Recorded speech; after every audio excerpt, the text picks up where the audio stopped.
Hi everyone, welcome back to my channel. అందరు ఎలా ఉన్నారు? బాగున్నారు? అందరు బాగుండాలని కోరుకుంటూ శ్రావణ మాసం అయితే వస్తుంది కదండి. శ్రావణ మాసం మొదలైందంటే ఇక మనకి పండుగలన్నీ స్టార్ట్ అవుతూ ఉంటాయి కదా.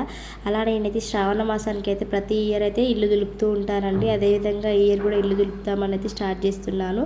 మా వాళ్ళదైతే డ్యూటీ ట్రాన్స్ఫర్ అయితే పోయిన ఇయర్ అయితే ఇక్కడికి అయితే వచ్చాం కదండి.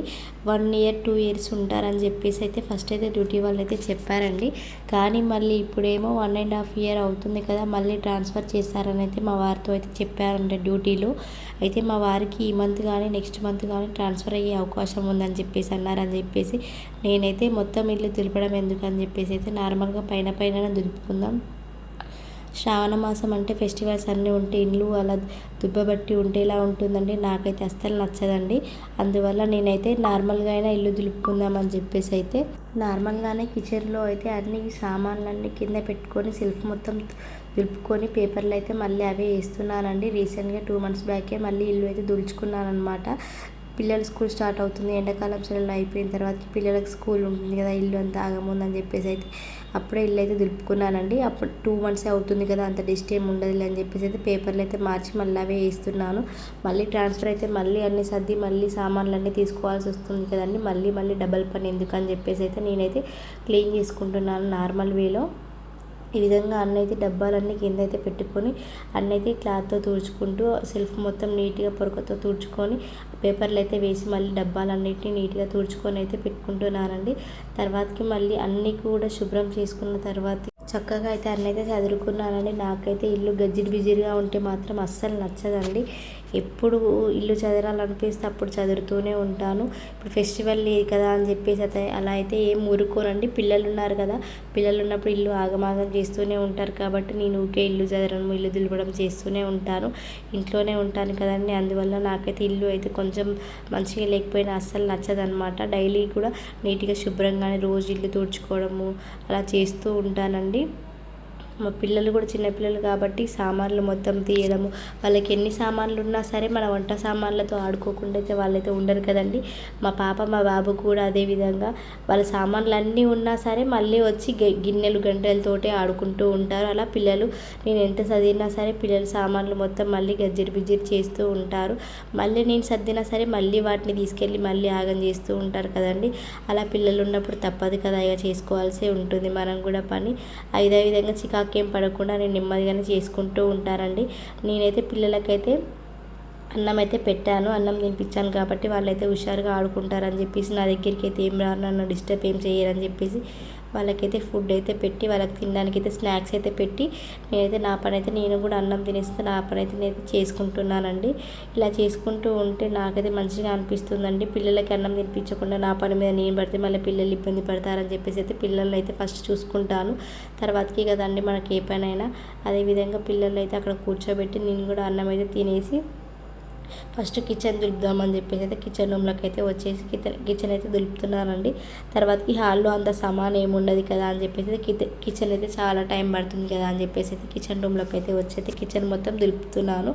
అయినా సరే పిల్లలు గడికొకసారి అయితే వచ్చి నన్ను అయితే పలకరిస్తూ నాతో మాట్లాడుతూ వెళ్తూ ఉంటారు. అన్ని సామాన్లు తీస్తూ మళ్ళీ చదివిన వాటిని చదవాల్సి వస్తూ ఉంటుంది కదండి. మా వారి డ్యూటీ వల్లనే మాకైతే కొంచెం అయితే ఇబ్బందిలా అనిపిస్తుందండి. ట్రాన్స్ఫర్ లేకుండా పర్మనెంట్ ఎక్కడైనా ఒక చోటు ఉంటే పని చేసుకుంటూ ఉంటే ఏమనిపించదు కదండి. ఇలా ట్రాన్స్ఫర్ వేస్తూ ఉంటే పిల్లలకి ఇబ్బంది అవుతుంది, మాకు ఫ్యామిలీ మొత్తం చాలా ఇబ్బంది అవుతుంది కదండి. ఇప్పుడు మా పాప స్కూల్కి వెళ్తూ ఉంటుంది, మళ్ళీ ఇప్పుడు సడన్గా మళ్ళీ ట్రాన్స్ఫర్ అంటే పాపకైతే చాలా సఫర్ అవుతుంది కదండి. సగం స్కూల్ ఇక్కడ మళ్ళీ అక్కడికి వెళ్ళిన తర్వాతకి మళ్ళీ అక్కడ స్కూల్కి వెళ్ళాలి, మళ్ళీ అక్కడ అలవాటు కావాలి, టీచర్లతో అలవాటు కావాలి, కొత్త ఫ్రెండ్స్ ఇదంతా ఉంటుంది కదండి. మాకైతే మా పాప వల్లనే ఇబ్బంది అనిపిస్తూ ఉంటుంది. ట్రాన్స్ఫర్ అయ్యి మా వారు ఒక్కడే వెళ్దాం మళ్ళీ మేము ఇక్కడ ఉందామని అనుకుంటే మళ్ళీ ఇక్కడికి అవుతుందో అని చెప్పేసి అయితే మళ్ళీ మాకైతే ఇబ్బంది అవుతుందండి. మేము ఫస్ట్ అయితే హైదరాబాద్ నుంచి అయితే సూర్యాపేటకి అయితే వచ్చాము. అప్పటి వరకు అయితే ఏ ట్రాన్స్ఫర్ అనేది అయితే లేదనమాట. ఇప్పుడు సూర్యాపేటకి వచ్చిన తర్వాతకి అయితే మళ్ళీ ఎక్కడికి పంపిస్తారో అనేది ఒక భయం అయితే ఉందన్నమాట. మనకు తెలిసిన మళ్ళీ హైదరాబాద్లో వేస్తే కానీ ఏం భయం ఉండకుండా ఉంటుంది. ఇక్కడ చుట్టుపక్కల ఎక్కడ వేసినా ఏం కాదనిపిస్తుంది, కానీ మళ్ళీ తీసుకెళ్ళి వేరే దూరం చోటు వేస్తే మళ్ళీ ఇలా అని మాకైతే కొంచెం అయితే బాధాకరంగానే ఉందండి ఈ విషయం అయితే. మా వారు కూడా కొంచెం అయితే టెన్షన్ పడుతూ ఉన్నారు, ఎక్కడ వేస్తారు మళ్ళీ పిల్లలు వైఫ్ని తీసుకెళ్ళి మళ్ళీ ఎక్కడైనా పెడితే మళ్ళీ ఇబ్బందులు అన్నీ వేరే విధంగా ఉంటాయని చెప్పేసి తను కూడా కొంచెం సఫర్ అవుతూ ఉన్నారు. కానీ ఏం చేస్తాం చెప్పండి, మన మిడిల్ క్లాస్ ఫ్యామిలీ వాళ్ళు చేసుకుంటే బతికే వాళ్ళం కాబట్టి మనకి ఎక్కడికి పంపించినా సరే మనం వెళ్ళి అక్కడ పని చేసుకుంటూ ఉండాలి కదండి. మనం పని చేస్తేనే మన ఫ్యామిలీ నిలబడుతుంది కాబట్టి మనం ఎక్కడికి ట్రాన్స్ఫర్ చేసినా సరే మనం ఓకే అనే విధంగా ఉండాలి. కాబట్టి మేము కూడా ఒక అడుగు అయితే ముందుకైతే వేస్తున్నామండి. కానీ లోపల అయితే కొంచెం భయంగానే ఉంది, దూరం వేస్తారో ఏమో, ఎక్కడ వేస్తారో ఏమో అని చెప్పేసి అయితే మళ్ళీ పిల్లలు కూడా అక్కడ అలవాటు కావాలి కదండి అక్కడ కల్చర్కి, అలా కొంచెం అయితే భయంగా ఉంది.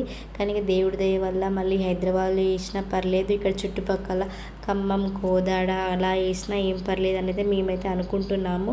ఆ వెంకటేశ్వర స్వామి దయ వల్ల మమ్మల్ని అయితే ఏ ఇబ్బంది లేకుండా మంచిగా ఒక చోటు వేస్తే మంచిగా ఉంటుందని మేమైతే భావిస్తున్నామండి. అలా స్వామివారి మీదనే మొత్తం నమ్మకం అయితే పెట్టుకొని మేమైతే ఉన్నాము. మా మ్యారేజ్ అయితే 6 ఇయర్స్ అవుతుందండి. 6 ఇయర్స్ నుంచి అయితే మేము 5 ఇయర్స్ అయితే హైదరాబాద్లోనే ఉన్నాము. 1 ఇయర్ అవుతుంది సూర్యాపేటకు వచ్చి, అంతే. 5 ఇయర్స్ అక్కడే ఉన్నాము. పిల్లలు ఇద్దరు పెద్దవాళ్ళు అయిపోయారు. అలానే హైదరాబాద్లో ఒక ఇల్లు తీసుకుందామని ప్లాన్ వేసాము, ఇల్లు తీసుకున్నాము హైదరాబాద్లో కూడా. హైదరాబాద్లో ఇల్లు తీసుకున్న తర్వాతకి మా బాబు పుట్టిన తర్వాతకి హైదరాబాద్లో ఇల్లు తీసుకున్నాము. తీసుకున్న తర్వాతకి మన ఇల్లుకు ఉంది కదా మళ్ళీ రెండుకు ఉండడం ఎందుకని చెప్పేసి మా మరిది మా వారు అని అంటే సరేలే అని చెప్పేసి అందరం అయితే ఒక మాట మీద ఉండైతే దాన్ని అయితే కొంచెం రిపేర్ ఉంటే ఆ రిపేర్ అయితే చేయించుకున్నామండి. చేయించుకున్న తర్వాతకి ఆ రూమ్లోకి అయితే గృహప్రవేశం చిన్నగా పాలు పొంగించుకొని అయితే ఆ ఇంట్లోకి అయితే వెళ్ళాము. వెళ్ళిన తర్వాతకి ఇప్పుడైనా సొంత ఇంట్లో ఉన్నాము, మంచిగా హ్యాపీగా ఉన్నాము అందరం అని చెప్పేసరికి మళ్ళీ ట్రాన్స్ఫర్ అని చెప్పేసి అన్నారు. ఒక 4-5 మంత్స్ కంటే ఎక్కువ లేమండి మా ఓన్ హౌస్లో. సరే అని చెప్పేసి అయితే అక్కడి నుంచి అయితే మళ్ళీ ఇక్కడికైతే వచ్చి ఇక్కడ మళ్ళీ రూమ్ వెతుక్కొని మళ్ళీ ఇక్కడైతే ఉన్నామన్నమాట. తర్వాతకి ఇక్కడికి వచ్చాం కదా, మరి సూర్యాపేటలోనే ఏమన్నా సెటిల్ అవుతామా ఏంది, మళ్ళీ ఇక్కడ ఒక ఫ్లాట్ తీసుకొని పెట్టుకుందాం, అమ్మ వాళ్ళు ఉన్నారు కదా ఇక్కడ ఒక ఫ్లాట్ ఉండాలని చెప్పేసి అయితే ఇక్కడ కూడా ఒక ఫ్లాట్ అయితే తీసుకున్నామండి. ఫ్లాట్ తీసుకున్న తర్వాతకి ఇక మళ్ళీ కొంచెం లోన్ పెట్టుకుందాం, ఇక్కడ ఒక ఇల్లు ఉన్నట్టు ఉంటుంది అని చెప్పేసి అయితే అనుకున్నామండి. ఫ్లాట్ తీసుకున్నాం, లోన్ పెట్టుకున్నాం, లోన్ కూడా వచ్చింది. ఇప్పుడు ఇల్లు అయితే స్టార్ట్ చేసాము, ఇల్లు కూడా అవుతుంది. సరే ఇక్కడే డ్యూటీ మంచిగా ఉంటే ఇక్కడే ఉండిపోదాం అని చెప్పేసి మేము అనుకుంటే మళ్ళీ ఇక్కడ ఇల్లు స్టార్ట్ చేయగానే మళ్ళీ ట్రాన్స్ఫర్ అని చెప్పేసి మళ్ళీ అంటుర్రండి. అసలు మా లైఫ్ ఎట్టిపోతుందని చెప్పేసి మాకే అర్థం కావట్లేదు, అసలుకి చాలా బాధాకరంగా ఉందండి మాకైతే. మళ్ళీ ఇక్కడ ఇల్లు అనేసరికి మళ్ళీ ట్రాన్స్ఫర్ అంటే మళ్ళీ ఎక్కడికి వెళ్తామో ఏందో అంతా కొంచెం ఇబ్బందిగా అనిపిస్తుందండి మా పరిస్థితి అయితే. మా సిచ్యువేషన్ అయితే మీకు ఎలా అనిపిస్తుందో కామెంట్ బాక్స్లో అయితే కామెంట్ చేయండి, కొంచెం మాకు సాటిస్ఫాక్షన్లా ఉంటుంది. ఇల్లు దులుపుకోవడం అయితే అంత అయితే అయిపోయిందండి. ఎక్కడి సమానం అయితే అక్కడైతే సర్దుకున్నాను. పేపర్స్ అయితే అవే వేసాను, కొంచెం బాగా ఖరాబ్ అయిన పేపర్స్ ఉంటాయి కదండి, ఆ పేపర్స్ అయితే తీసాను. నార్మల్గా వేరే పేపర్స్ మంచిగా ఉన్న పేపర్స్ అవి అయితే అక్కడే పెట్టానన్నమాట. బియ్యం బస్తాలు అవన్నీ వేరే చోట్ల ఉండేవన్నమాట. బియ్యం బస్తాలు అవన్నీ కూడా ఒకే చోట ఉంటే నీట్గా ఉంటుందని చెప్పేసి అయితే బియ్యం బస్తాలు ఒక చోట పెట్టాను. పూజ సామాను కూడా చక్కగా చదువుకున్నానండి. మనకి ఎప్పుడైనా ఆడవాళ్ళకి కొంచెం మనం రెడీ అయ్యేటప్పుడు సరే ఏదైనా ఎక్కడికైనా వెళ్ళేటప్పుడైనా రెడీ అవుతున్నామంటే మనం బొట్టు పిల్లలు కానీ మన దువ్వెన అవన్నీ కూడా ఎక్కడెక్కడో పడేస్తూ ఉంటాం కదండి. మేము కూడా అంతే, రెడీ అవుతున్నామంటే కథం అవి ఎక్కడ ఉంటాయో కూడా తెలియదు. తర్వాతకి మళ్ళీ అన్నీ దోలాడుకొని మళ్ళీ సర్దుకొని ఒక దగ్గర అయితే పెట్టుకోవాలి. ఇప్పుడు సర్దుకునేటప్పుడు అన్నీ మంచిగానే సర్దుకుంటాం, కానీ మళ్ళీ అవి అవసరం వచ్చినప్పుడు అయితే మళ్ళీ అవి ఎక్కడ ఉంటాయో తెలియదు. ఒకటి దొరుకుతుంది, ఒకటి దొరకదు, ఒకటి పోతుంది, ఒకటి ఉంటుంది. మా పరిస్థితి కూడా అదే అండి. మీరు కూడా అలానే ఎక్స్పీరియన్స్ చేసే ఉంటారు నాకు తెలిసి అయితే. అలా అయితే నేను కూడా అక్కడ మొత్తం అయితే చదువుకున్నాను. పిల్లలకైతే సాయంత్రం అయితే అన్నం అయితే తినిపించానండి. సాయంత్రం అన్నం తినిపించిన తర్వాతకి స్నానాలు అయితే చేపించి పిల్లలు అయితే పడుకోబెట్టానండి.